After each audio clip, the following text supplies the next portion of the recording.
अस्सलाम वालेकुम। Advance learning and skills में खुशामदीद। अगर आप लोगों ने अभी तक मेरा चैनल सब्सक्राइब नहीं किया तो सब्सक्राइब कर लें।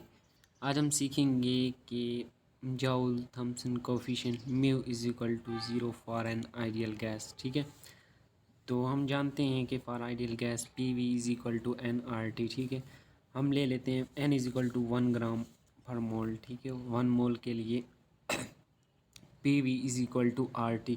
यहाँ से हम रिलेशन लिख लेते हैं V is equal to R T over P. ठीक है, इसको मैंने इक्वेशन 1 का नेम दे दिया, आगे ये यूज़ करेंगे। ठीक है, हमने derivative taking derivative with respect to T at constant pressure. ठीक है, तो ये बन जाएगा curly V over curly T at constant pressure is equal to R over P. ये कांस्टेंट है, curly T over curly T in at constant pressure, ये 1 बन जाएगा।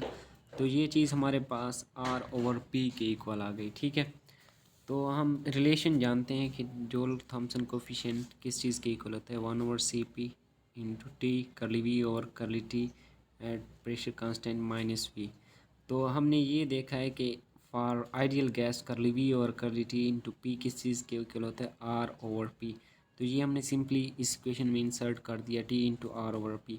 हमने ये भी देखा है कि R T over P for ideal gas, R T और पी किस वी के इक्वल होता है। ठीक है, तो हमने इस जगह वी इंसर्ट कर देना है, तो mu is equal to 1/Cp into V minus V. तो ये हमारे पास 0 आ जाएगा। ठीक है, ये सिर्फ हमारे पास आइडियल गैस के लिए हेंस प्रूव।